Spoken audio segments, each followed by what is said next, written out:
The Dragon King Doyen sat on his throne, staring at the plate of food before him. The dish looked perfect, shining meat cut into neat squares, colorful vegetables arranged in a pattern, and a sauce that sparkled under the palace lights. Yet, he felt nothing, no hunger, no interest. He pushed the plate away with one clawed hand. "Your Majesty, please eat something," said Taeyong, his chief helper. Worry lined his face. "This is the finest meal from the royal kitchen." Doyen shook his massive head. His golden scales had lost their shine over the past months, now a dull yellow that matched his mood. "Take it away. I have no desire for it." Taeyong bowed and removed the plate. This was the 47th meal the Dragon King had rejected. The palace staff whispered among themselves, fear growing with each passing day. The Dragon King ruled the Korean space empire from his palace built into a giant asteroid above Jeong City. For 300 years, he had led his people with wisdom and strength. His dragon form the result of special science from the early days of space travel made him different from his subjects. Most people were part human, part something else, but Doyen was special. He could fly through space without a ship. He could breathe fire hot enough to melt metal. He was their protector. But now something was wrong. "The doctors are waiting." "Your Majesty," Taeyong said, returning to the throne room. Doyen sighed. A sound like wind through a cave. More tests, more questions. They found nothing yesterday or the day before. They wished to try new methods. With great effort, Doyen rose from his throne. His wings, once powerful enough to carry him between moons, now dragged behind him like heavy blankets. He followed Taeyong to the medical chamber, where 5 doctors waited with their machines and tablets. "Your Majesty," they said together. Bowing low, the oldest doctor, Minho, stepped forward. "We have a new theory about your condition." Doyen settled his massive body onto the special platform built to hold his weight. "Speak. We believe your body may be rejecting the enhanced foods we create. Perhaps your system needs something different." Doyen's eyes narrowed. "I have eaten the same foods for centuries. Why would my body reject them now?" Minho had no answer. None of them did. After more tests and more questions, Doyen returned to his private rooms. Through the crystal walls, he could see the stars and the curve of New Hanseong below. Once, the sight filled him with pride. Now, he felt only tiredness. A soft knock came at his door. "Enter," he called. A young council member named Hyen appeared, looking nervous. "Your Majesty, there are reports from the border. The Orion Alliance is moving ships closer to our space." Of course they were. The news of his illness must have spread. Enemies would see this as a chance to test the Empire's strength. "Double the patrols," Doyen ordered. "But do not act aggressive. We do not want war." "Yes, Your Majesty." Hyen hesitated. "There is also news from the city below. People are worried. They ask about your health." Doyen turned away. "Tell them I am well. With respect, Your Majesty, they will not believe that. You have not been seen in public for 3 months." Doyen felt anger rise in his chest. Once, his anger would have come with flames. Now, there was only heat in his words. "Then tell them what you wish." "I am tired, Hyen. Leave me." Alone again, Doyen moved to his sleeping platform. He did not need much sleep, but lately, he wanted nothing else. As he settled his great body down, he wondered if this was the beginning of his end. Dragons of old Earth lived for centuries, but no one knew how long a space dragon might live. Perhaps his time was simply done. 16 levels below the palace, in the worker section of Jeong City, Jia stirred a pot of soup in her small apartment. The rich smell filled the room, making her smile. Her tiny kitchen barely had space for her to turn around, but it was enough. Unlike most people in the Empire, Jia was fully human. Her family had kept their original genes through generations, refusing the enhancements that most took. This made life harder in many ways. She was smaller, weaker, and slower than her neighbors. But she had something they did not: a connection to the old ways, taste. She said to her friend Minseo, who sat at the small table. Minseo, whose eyes glowed slightly blue from vision enhancements, took a spoonful of the soup. Her eyes widened. "This is amazing. How do you make it taste so good without flavor tech?" Jia laughed. My grandmother taught me. Real ingredients, patience, and love, that's the secret. Love isn't an ingredient, Mincio said, but she took another spoonful anyway. My grandmother said differently. She said you put your feelings into food when you cook it. Happy food makes people happy. Caring food makes people feel cared for. Mincio shook her head, but kept eating. Your grandmother sounds like she was from another time. She was, Jia said softly. She remembered Earth, real Earth, before the big move to space. Jia's comm unit beeped. She checked the message and sighed. Work needs me early tomorrow. Another problem with the water systems in level 12. As a water systems engineer, Jia kept the city's hidden parts working. It wasn't glamorous, but it was important. Without clean water flowing through the cities, many levels, life would quickly become impossible. You should sell this soup, Mincio said. Finishing her bowl, you'd make more money than fixing pipes. Jia smiled as she filled a container with the remaining soup for tomorrow's lunch. Who would buy soup made the old way? Everyone wants the new, the enhanced, the special. I would buy it, Mincio said. It reminds me of something. I can't explain it. It feels like home, even though I've never had a home like yours. Jia nodded. That was what her grandmother had always said. Food should connect people to something deeper than just taste. As she cleaned her small kitchen, she had no idea that her simple soup would soon reach the highest level of the empire, or that it would change everything. Far above, the Dragon King tossed in restless sleep, his body growing weaker by the day, while below, Jia put the last of her dishes away, unaware that their paths were about to cross in a way that would reshape the stars themselves. Morning came to Jeong City like it always did.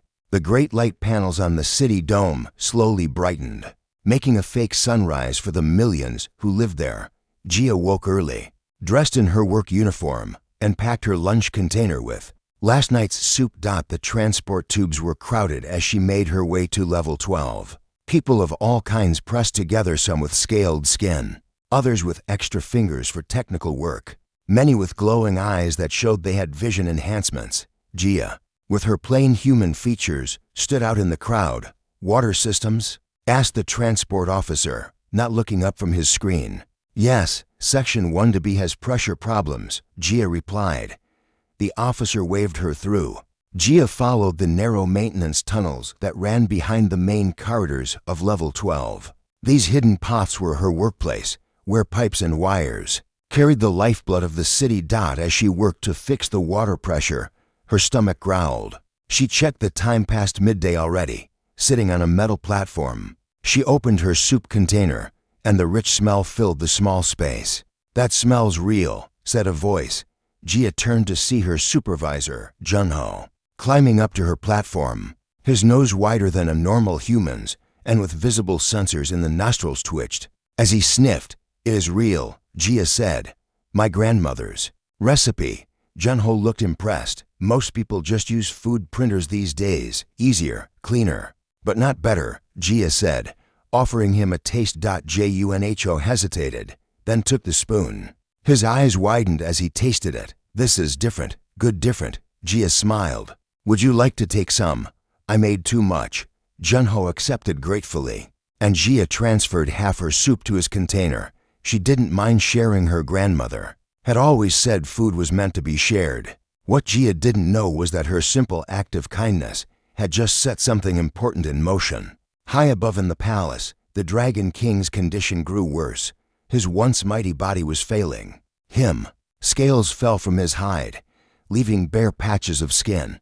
His fire came only in weak puffs. The doctors tried everything: new medicines, special foods, even ancient treatments from Earth history. Nothing worked. "Your Majesty must appear at the Empire Day celebration next week," Taeyong said, following Doyen as he slowly walked the palace halls.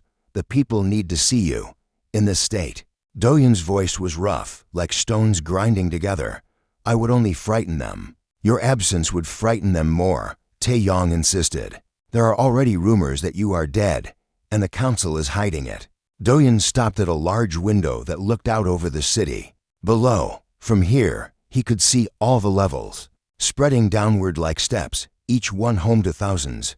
Once, he had known every section, every purpose, Now, it all seemed distant, like a dream. Perhaps it would be better if I were dead, he said quietly. Taeyong gasped. Your Majesty must not speak this way. Doyen turned from the window. I will try to attend the celebration, but I make no promises. That night, unable to sleep, Doyen decided to visit his favorite place in the palace, the observatory.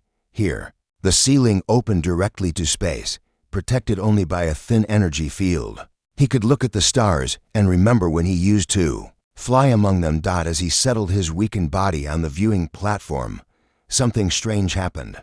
A scent reached his nostrils, faint, but interesting.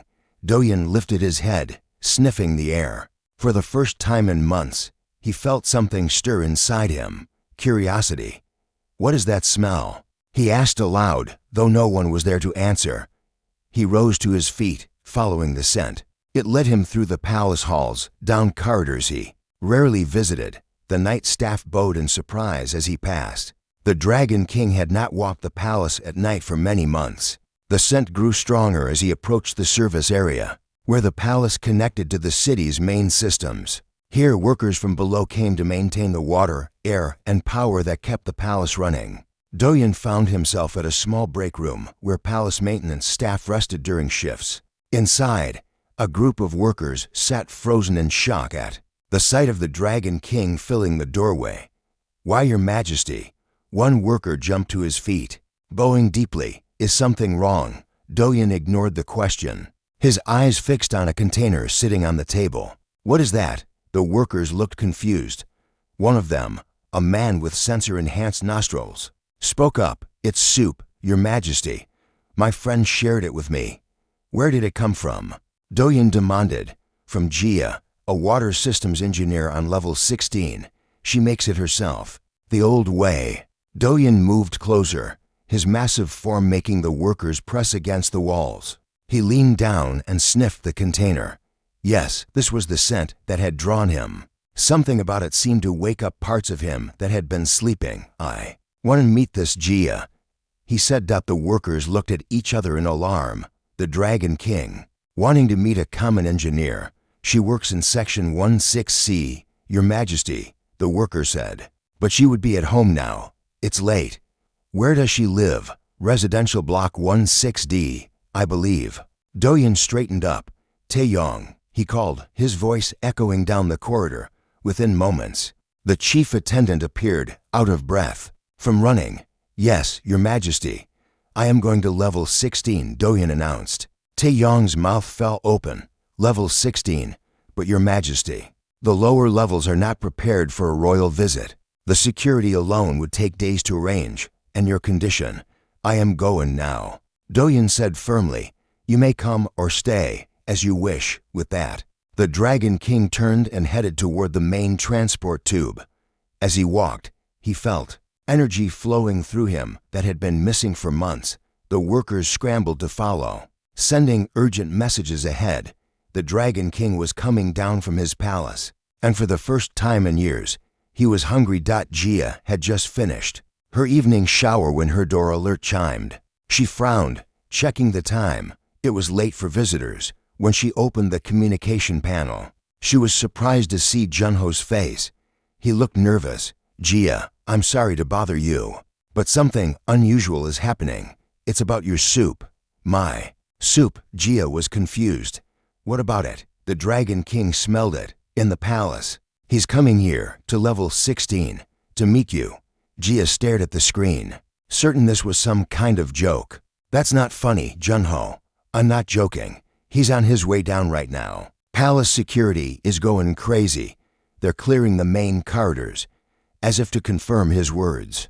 Jia heard announcements echoing through the building, ordering residents to stay in their homes. But why would he? Your soup, Jia. He wants to know about your soup. Jia looked around her tiny apartment.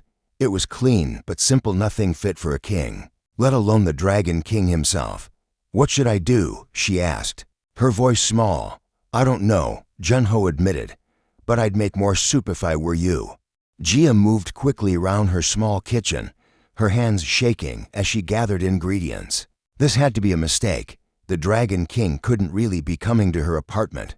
But the sounds outside told a different story: the hum of security, drones, the quick footsteps of officials, and the nervous whispers of neighbors. She filled her pot with water and set it to boil. From her small food storage unit, she pulled out vegetables, dried mushrooms, and the special paste her grandmother had taught her to make. Cooking helped calm her nerves. This was something she knew how to do. Focus on the food, she told herself, remembering her grandmother's words. The food doesn't care if you're cooking for a king or a friend. As she chopped and stirred, announcements continued to echo through the building. Residents were ordered to stay in their homes. Security checks were happening on every floor. The whole level was in chaos because of her soup.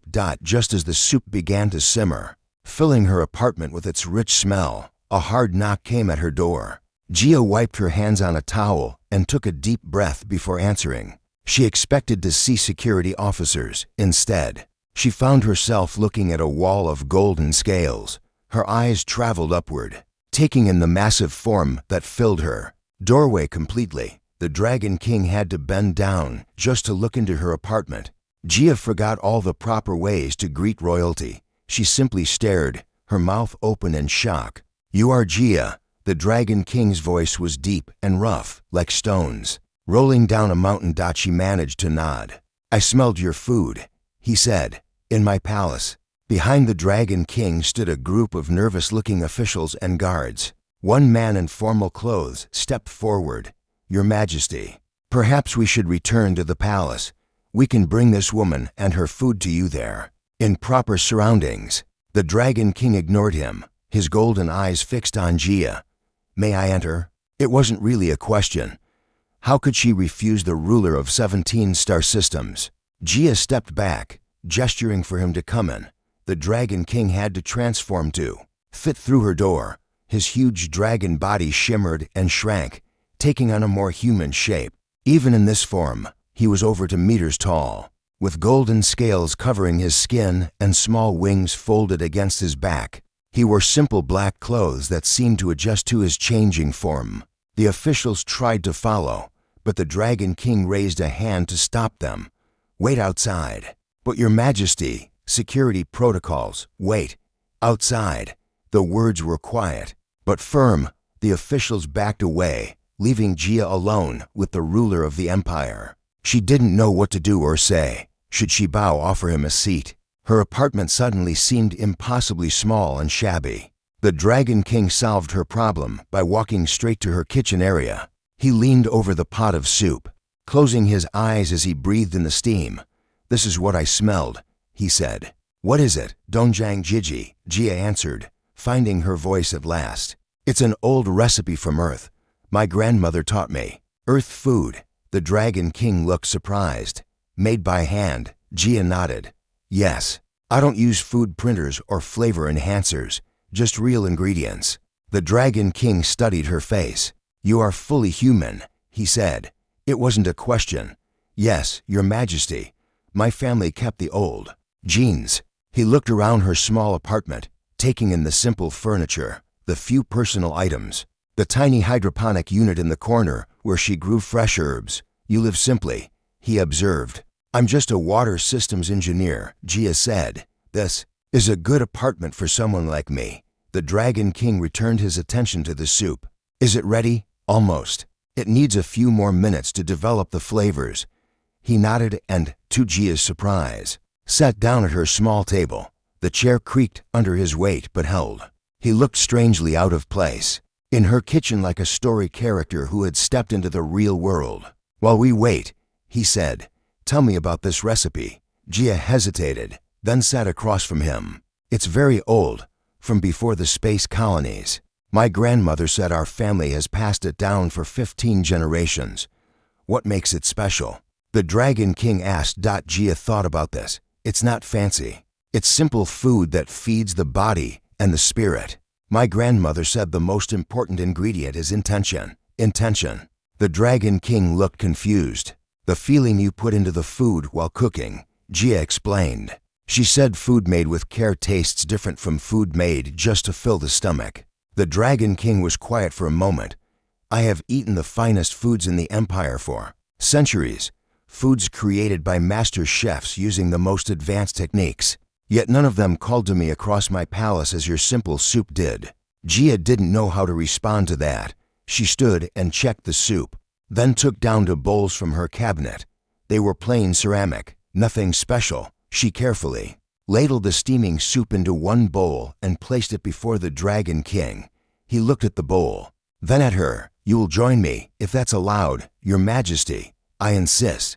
Gia served herself and sat down again. The Dragon King picked up the spoon she had provided. It looked tiny in his scaled hand, and tasted the soup. The change was immediate and startling. The dull gold of his scales brightened, as if lit from within.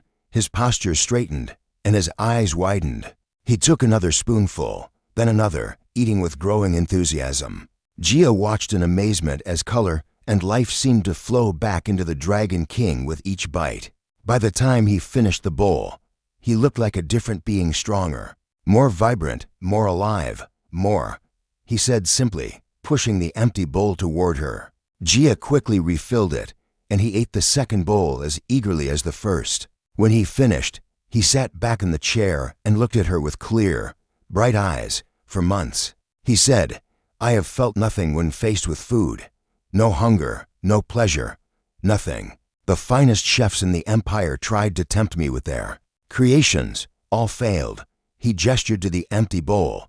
"Yet this simple soup woke something in me. How is this possible?" Gia thought about her grandmother's teachings.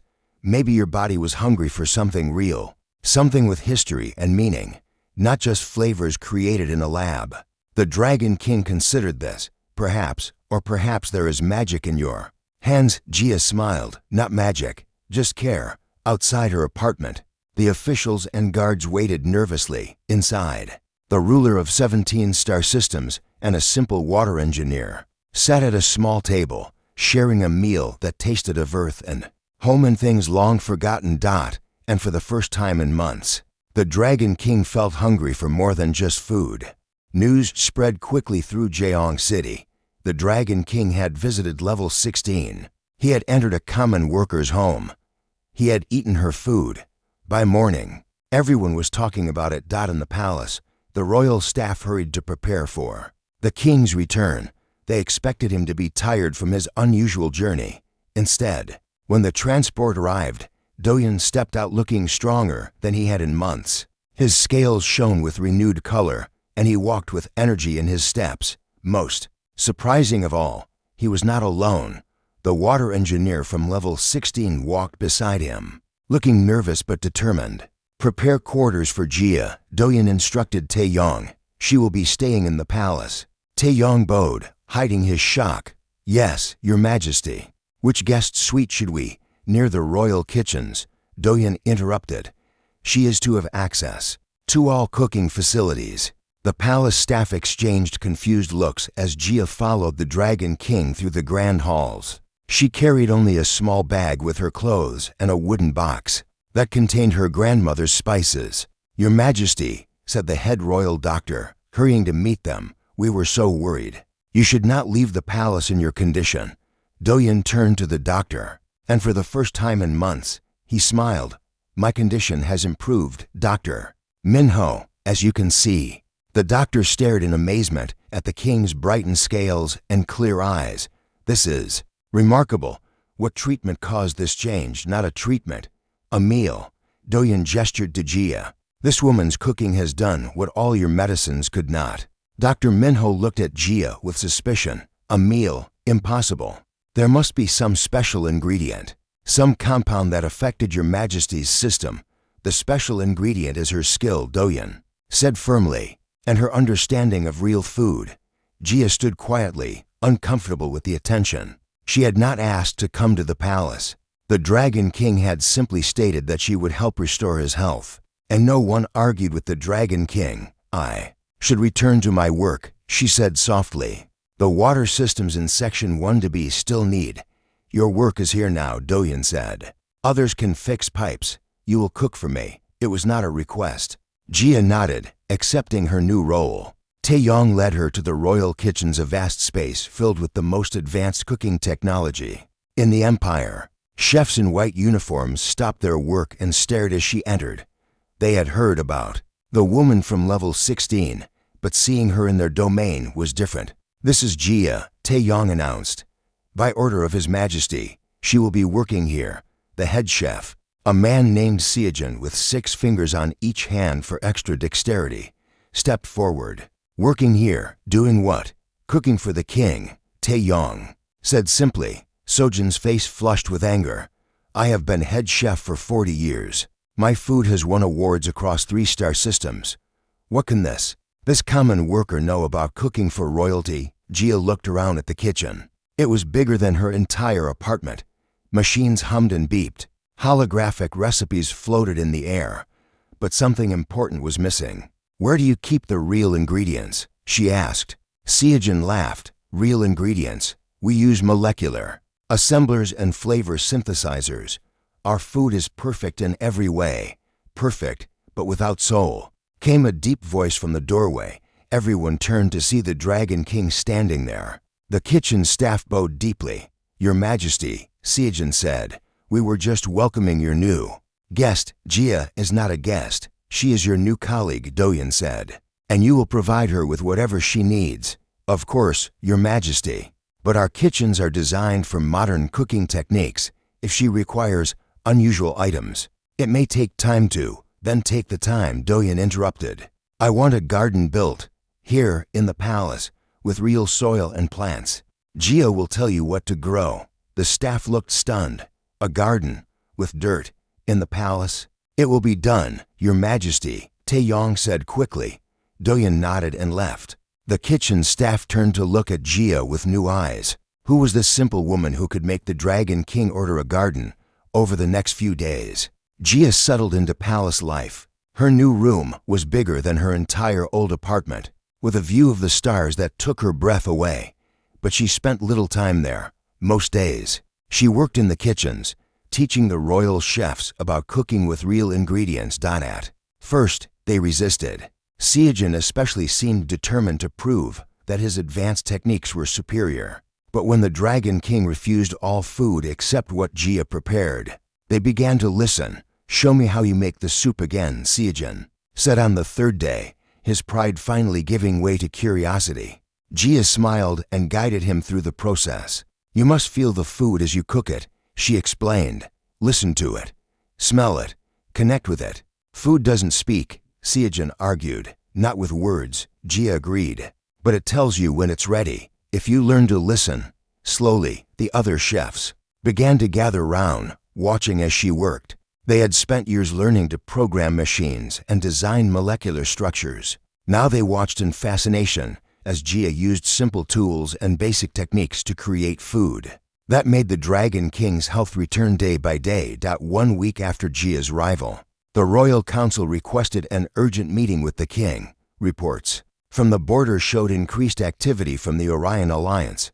Their ships were moving closer, testing the Empire's defenses.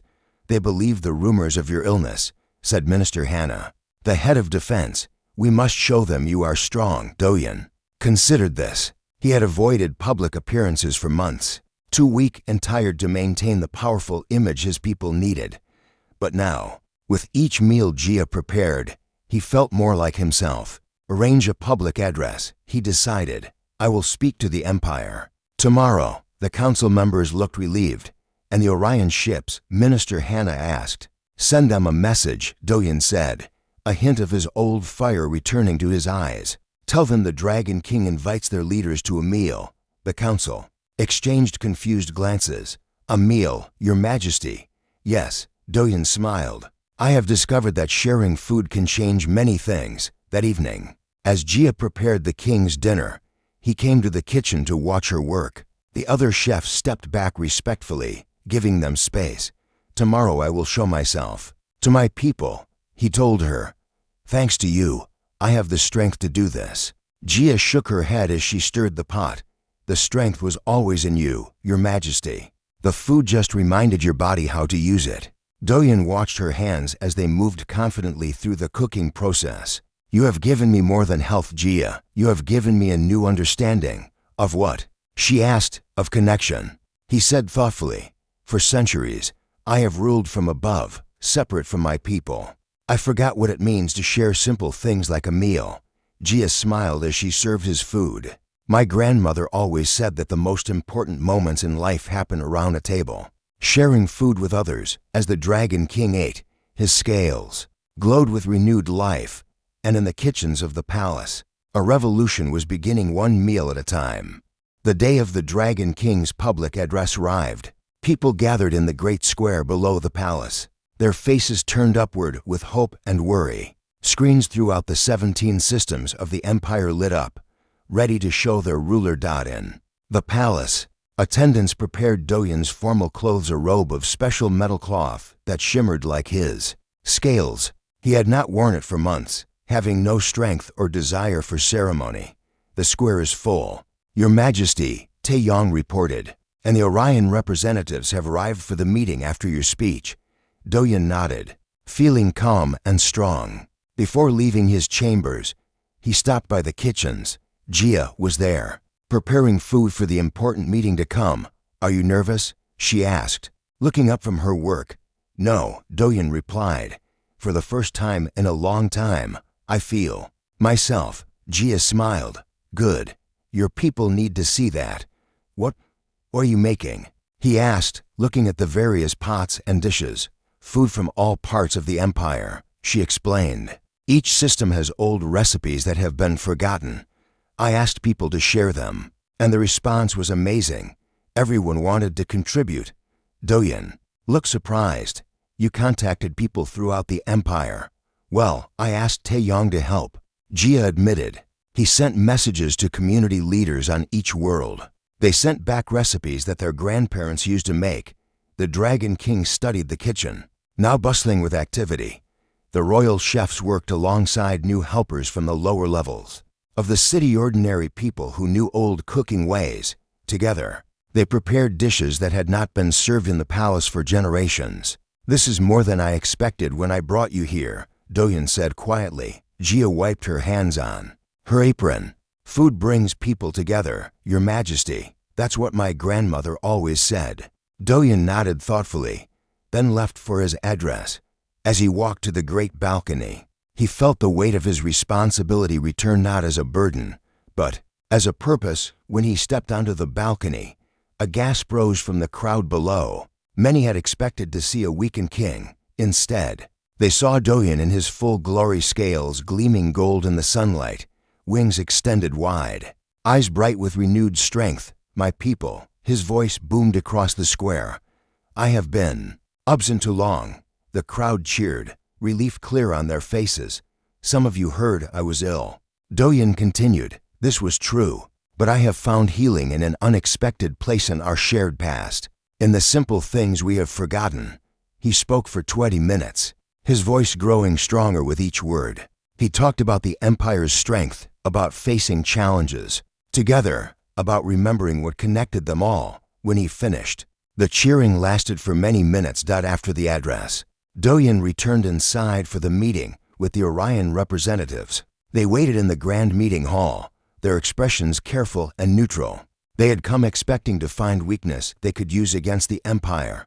Instead, they found the Dragon King restored to full power. Welcome, Doyen greeted them. I have arranged for us to share a meal before our discussions. The Orion leaders looked surprised. Political meetings usually happened in formal settings, with minimal food, just enough to be polite. But when they entered the dining hall, they found a table filled with dishes from across the empire. What is this? Asked the lead Orion representative, a tall woman named Lyra. This is the true strength of my empire, Doyen said. Not our weapons or ships or technology, but our people and their traditions. The meal began awkwardly, with the Orion representatives suspicious of this unusual approach. But as they tasted the foods, real foods, made with care and history, the atmosphere changed. Conversations became easier, smiles appeared. Stories were shared about similar dishes from their own worlds. By the end of the meal, the tone of the meeting had completely changed. The border dispute that had brought them to the edge of conflict was resolved with surprising ease. We should do this more often, Lyra said as they prepared to leave. Share meals instead of threats. Doyen nodded. I believe we will, In the weeks that followed, more changes came to the empire. The garden Doyen had ordered was built not just in the palace, but in every level of Jeong City. People were encouraged to grow real food and share traditional recipes. Once a month, the Dragon King began a new tradition. He would visit different levels of the city, sharing meals with ordinary people in their homes. The first time he appeared in level 12 for dinner with a surprised family. The news spread across the empire like wildfire. The king ate at Minho's table. He tried Sora's kimchi and asked for the recipe. He listened to stories about old Earth for hours. These visits changed how people saw their ruler. No longer a distant figure high above them, but someone who sat at their tables and ate their food. In the palace, the kitchens became a place of learning and sharing. Jia taught the royal chefs about traditional cooking, and they taught her about new techniques that could enhance, not replace, the old ways. We can combine the best of both, she told Seijin, who had become her strongest supporter, the old soul of cooking with the new possibilities of science. 3 months after Jia first came to the palace, Doyen called her to his private garden. It was flourishing with plants from Earth and the colony world's herbs, vegetables, and flowers, filling the air with rich scents. I have something to ask you, the Dragon King said as they walked among the plants. Jia waited. Curious, I want to create a new position in the royal court, he explained. Minister of Cultural Heritage, someone to help us remember and honor the traditions that connect us to our past. That sounds wonderful, Jia said. Who will you choose? Doyen looked at her with amusement in his golden eyes. You, of course. Jia stopped walking. Shocked. Me. But I'm just a water systems engineer who changed an empire with a bowl of soup. Doyen finished for her. Who better, Jia thought. About her small apartment on level 16. About her work in the hidden tunnels of the city. She had been content there, but now she saw a chance to do more to help people throughout the empire reconnect with their roots. I would be honored, she said finally. Doyen nodded, pleased. Good. We begin next week with a journey to the outer colonies. They have traditions we have forgotten too. As they continued walking, Jia thought about her grandmother. How amazed she would be to know that her simple lessons about cooking with care had reached the highest levels of the empire.